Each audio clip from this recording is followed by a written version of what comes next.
Welcome to today's collective reading. This is TrinityGaiaOracle. I'm just clearing with the selenite there. And then I'm going to pull some from here, the 7 Energies Oracle. Ooh, that's an elusive. Ooh, whatever's going on here, it's made you work for it. So, I'm going to grab also an oracle here too. Just do a little clearing there before. Okay. Now I do that just, the right side is more assertive, the left side is more feminine. So it's assertively clearing the energy of the deck. And the 3 is for Trinity. The selenite is very high energy vibration crystal. And the kyanite is, centered around aligning the chakras, the energy body. So aligning the dimensions so that the highest and greatest good and messages can come through. Intention is important. All right, let's see here. What do they want you to know first here, guys? Opening to discovery. The unlocking of a door, a key into self, into what is unknown. Your own stardom. Grounded yet emotional and intuitive. The mysteries and the wonders of what is unknown. Do you have the key? I would say you've manifested having the key. If you notice that pillar of light coming down around her, it reminds me of a meditation of protection, calling upon Archangel Michael. You have manifested this pillar of protection, this connection, this co-creation, because that will is intermingling and mixing. You're showing the way. Like you're the lamplighter, right? You definitely have that key. You've unlocked the self. And I just noticed this. There's this little tiny dark spot. It looks like it's like a little fairy or something that's, about like an inch or 2 tall, just as tall as her ankles. Or I think this could be a masculine, but I guess the hair kind of speaks to more feminine. But that doesn't, it's a mixture of the 2 energies that manifest this. And I think this speaks to like your inner child, your inner self, your subconscious. The balance of light and dark energy. If you encounter a being that's just like purely light, they don't balance it, they're not at the middle path, then it's out of balance. It's in the I am higher, I am more of high vibration than you. And there's this critical looking down upon. They might start with really building you up. This energy might really start with building you up. But there's a reason that this little dark spot is being acknowledged. It's because you do have a bit of that within you and you own it. Because it keeps you balanced of the middle path. You're able to have less of a blind spot because you're more informed of all aspects instead of just one. So it keeps you from being in a state of looking down upon others because you know what it is to be able to create from the void, not just from the light. Beautiful. And that's part of why this has been acknowledged, why you're able to show the way, because you understand both sides. There's definitely an indication that it's more predominantly of the light, but it's balanced because you own that part of you that is able to create from dark or from receptive energy. Like the Big Bang, they say that it started from nothing, a singularity, something that just came out of nothing. There was void, And look at how much has been created, how much light has come from that. So the void is not necessarily a bad thing. Anything you do can become bad if you choose for it to be a negative. It can become a negative. It's part of the wisdom of the middle path, is that responsibility. Number 34, as well as number 7, can definitely be a synchronicity for someone watching. And we'll just grab a couple clarifiers here for those that are looking for a couple more synchronicities here. For more to come through. Ooh. Someone definitely had quite a broken heart and had been in a state of healing for some time. You have just found enough stability to move through that. Your heart is receiving the light. It's received the light. So there's a part of you that you're connected to that mirrors this. That is predominantly creating from dark, or has. Thus, it's in the void and it's healing, but it's got this little bit of light in there. It owns that because the heart is still alive. The heart is still beating. The heart is still there, still able to feel compassion and love and empathy. And if you notice here on this forearm, there's the same symbol in this deck for. Actually, there's a symbol in another deck that I could think of. But it reminds me of the 4 of Wands, the foundation. And we just, whoop. Okay. Knight of Wands. Okay. There's that splash of dark, right? This one, it always reminds me quite a bit of, I'm here, I'm ready, I'm passionate, I want to have fun, I'm tired of just sitting here and waiting, I want to burn down all this stuff and transform it from me supposedly just supposed to be having fun right now into actually doing something. There's this frustration of being stuck. So you're doing crazy things like lighting the drum on fire. And almost the implication that you can flick your finger and there will be flame coming out of the tip. So playing with fire, playing with your will. Ooh, there's the other side of that if it were inverted. Having fun with what you can do, with what you will into being with fire. Fire is the element of will. Oh, I got 2 there. Ooh. Look at that. Okay, merry motive, a great big love. Ooh. Okay, all right. Okay, and then we have, oh my gosh, great and full. This is like the ultimate Ace of Cups for the foundation. So you have 20 and 26, so that's 8 and 10. So much love has gone into what you have created here, the star that's in here that you're unlocking is this star. You've been co-creating yourself with divine. You have been choosing to transform yourself because you want a life that you're thrilled to be experiencing. If you've been in a state of lack or hurt or overcoming and learning, because there was definitely a healing that needed to be had here, and you're having fun with what you're willing into being, which is yourself. You're unlocking that.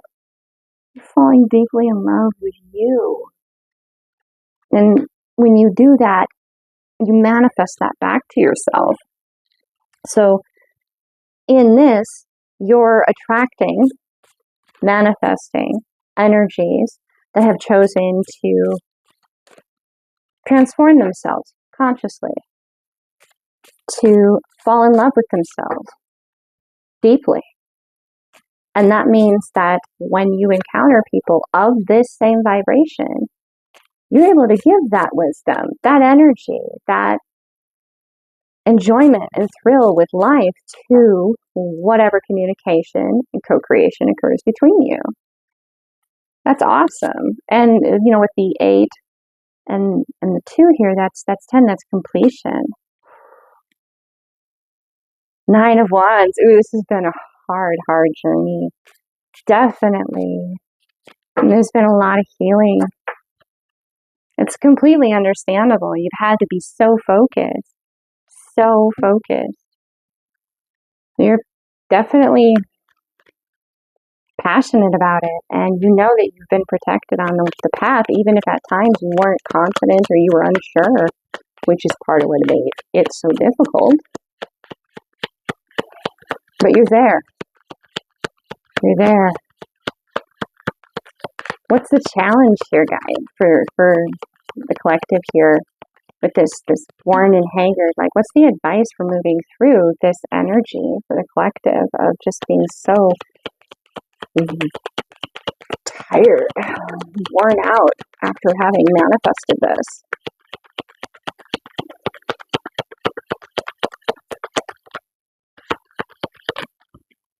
Well, okay. That's a jumping, flipping, acrobatic 2 of Pentacles. And it's inverted.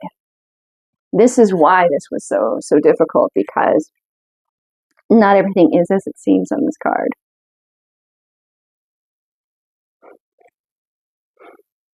Not everything is as it seems. Like her skirt is all weird and wonky, and how do you tether the sun? You do that. And she just does seem a little confused, doesn't she? And you look at the direction of the ground behind her. Is it water? Is it sand? And it suddenly veers here. Changes direction drastically. But there's no obvious reason other than like she's coming off a cliff or something. Like there's some kind of sudden strangeness. So it's the dispelling of the illusions present within yourself, the self-delusion, the lies, the blocks. And you had help from all of you to see through this. I mean, you had to learn these things, see these things, understand them in a certain order, which is part of why it's so frustrating and why you're so tired, because say you were ready to learn step 4, but you hadn't mastered step 2. That would cause frustration, right? Yeah. You're like, but there's a, what? So all of you, your higher self, your future self, knew something you didn't. And you had to move in trust and faith with that. Oh, what am I doing? I guess they want one more card. Okay. All right. One more. What do you got for me, guys? What does the collective need to know here? Ooh. So we have 9 of Wands twice. With this one, I definitely get like Gandalf when he challenges that demon in the depths of the mountain, and he saves like Frodo and whatnot. And then the next movie starts with him basically winning or overcoming it or challenging it or defeating it.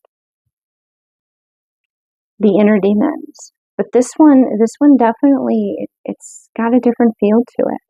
It's a caution. It's a cautious hope. This is the more receptive aspect to this card, thus the feminine form. But that's telling me to someone watching this that's a cross watcher, or you're watching this for someone you care about versus yourself, or you see yourself more here versus here. Whatever this energy is, this individual, they're hopeful that you show up, that you approach, that you, even if you're in this state, they want you to show. They need to know that, like, they're anticipating you approaching, even though they know that they're guarded and you're guarded. They need to know that the receptive energy within this particular dynamic is anticipating their arrival. Yeah, they might be a little guarded. Yeah, they might be, a little like, hey, you better be, good to me, at least kind, respectful, but show when I'm getting there. It's interesting. Okay. I think possibly one more, and then we'll summarize or do like a last message from the universe with guidance. Last message from Gaia, divine guardians, your guides. Just really what you guys would need to know there. Let it go. Oh my gosh, can you guys just feel the energy of relief off of this card? This has been a hell of an experience for both sides of you, both the assertive and receptive, and definitely the concept of being mirrored. Could just be, present in the people around you, seeing them go through the changes as you do, but letting go of holding on to the tiredness, the exhaustion, the pain, letting go of holding on to that is loving yourself. Holding on to the resentment that could have been built along all the shadow work necessary to heal and what was deceptive and knowing that it was kind of planned and you couldn't do it as you wanted to do it. You had to do it in a certain order, and you understand why now. Now you understand, but you have these lingering feelings that are intense. Just moving into a state of being open to letting it go, you're already healing it. You're already feeling relief. Now, letting it go, it's an opening to healing it. It's an opening to allowing, like with the Three of Pentacles, backs it up. To me, the Three of Pentacles speaks to your assertive and your receptive energies within self, and then the third energy being that which connects you to all of you and to these two dualities present within all of us, the divine. You're going to have assistance in healing this, help in healing this.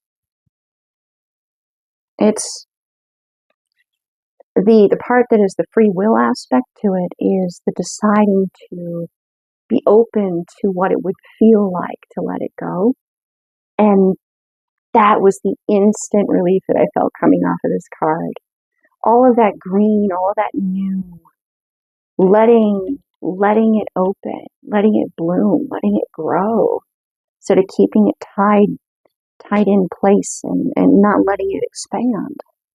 This is also,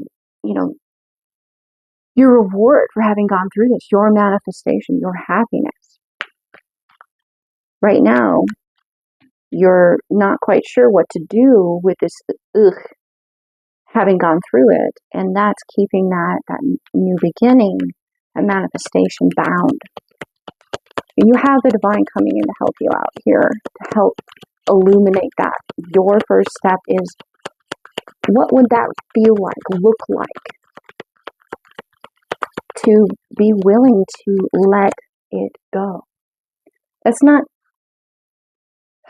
giving up on the manifestation. It's not turning your back on it. It's letting go of the disbelief that it can happen. This, when pigs fly, this sarcastic, but it's not real. It can't be real. It can't. No, that's just fantasy. That's just whatever. In the inverted, it's letting go of that commitment, that clinging to the disbelief, to allow there to be a little bit of wiggle room where you're possibly open to, maybe for you, the divine's willing to let a pig fly for a little bit, where you can see, maybe the impossible, the miracle can happen. And it's definitely linked to love, definitely, because you have that little heart, and I mean, it's the Page of Cups, and you know, the heart's over here, it's not in the chest, and you have a bit of a rainbow coming in here, the balancing of the energies. All that emotion. There's a disconnect. And that's something that, yet again, just what would it feel like? What would it be like? Asking that question opens it up to, well, what would it be like? And then the divine can fill in that void, because you're leaving an empty space. You're opening to not having the answer, so divine can provide one. If your answer is that's not possible, you're not leaving the divine any room to surprise you, to create. If it's just simply that's crazy, there's no where for the divine to come in and help you out. Okay, definitely if they fall, you gotta grab them. That's my rule. And then we have the High Priestess, the number 2. Okay, so what I'm getting for a fair amount of the collective watching is you have been with me as I've been speaking this. If you have not already experienced this before this reading, you have been getting the downloads. You've been getting the communication. You have been getting the visions, the dreams, the intuitive nudges, the synchronicities. You've noticed them. But there's that little bit of you that's been holding on to the... Yeah, because you've been creating this in the higher realms. You've been manifesting it from the spiritual aspect into your physical reality. And it's that part that, like, you're having a hard time letting go, because it hasn't yet smacked you in the face in the physical. Doesn't mean that it's not already here in the physical. You've already been getting these messages. And don't get me wrong, it's hard. It's difficult to overcome programming of a lifetime.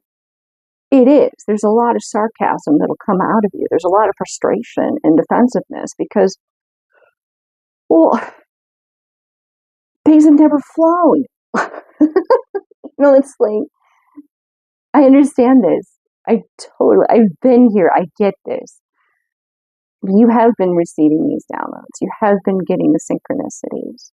You just take that leap of faith and create that void. Ask that question and let the divine surprise you. Let the world, the universe, the matrix, however you prefer to relate to this physical reality, let it work wonders with the void you create with that question. Well, what if pigs really did fly? What if a miracle did happen? What if this matter of emotion being something that seems to be just so unrealistic, what if it was real? What if it did exist? Asking that question is enough. See what happens. See what happens.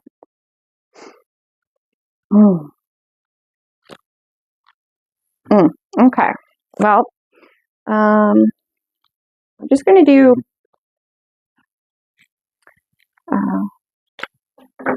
4 of these Prism Oracle cards. Any additional guidance, final guidance? So, ooh, boy. All right, the selenite just really wanted me on the floor. Don't mind me and my hair. Okay. Okay. Just going to do 4. So 3 and a crossing. The first and third will have specific meaning, so balance. And the second and fourth will have more significant meaning or a correlation of the words being read together. Okay. Balance, so you're in a state of balancing. It's not going to be in, perfect alignment. It's a constant ebb and flow. Okay, so there's movement. Movement. Ooh, ideation. Okay. So there's the balancing between what is and what you are visualizing, what you are having ideas about, what you are choosing to create, what you are manifesting. I really like the mystery came out here. So mystery is, yet again, it's a card that talks about a mirroring. You have two pillars here that's same size. This is implying to me that this is a moon because there is no rays of light coming off it, where some cards in this deck, that's definitely implied. And there's a play of shadow. So if these two blocks are individuals and they're trying to understand one another, their shadow is going to be coming off of different sides.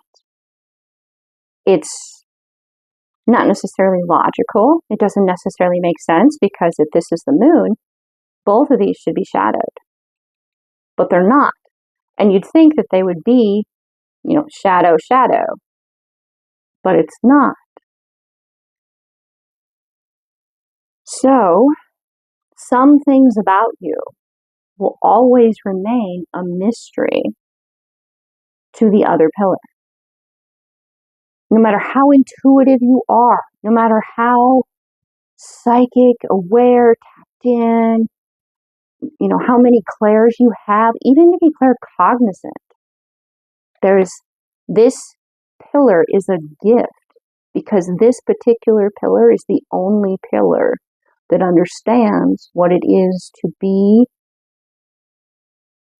what the two of you are, and yet you don't have all the answers about one another, so you could be yourself with them in a way you can't with anyone else. Constantly balancing. This person challenges you, this energy challenges you more than anyone else, and you learn more about yourself from them than anyone else. And you're constantly, as a result of that, changing what you co-create as you learn. Because if you have all the answers, you it's kind of hard to create because you feel like you're the only one creating. It's not a co-creation anymore. You're the only one creating. When this other energy is a mystery, no matter how aware, tapped in, tuned in you are, they challenge you. And you're in a state of co-creation because they're a bit of a mystery. All right, and that will conclude the reading for today for this collective. Thank you very much for tuning in to my channel. I hope that your own intuitive nudges are validated, and I am incredibly grateful and humbled to be channeling this message for you. The divine within me honors the divine within you. Namaste.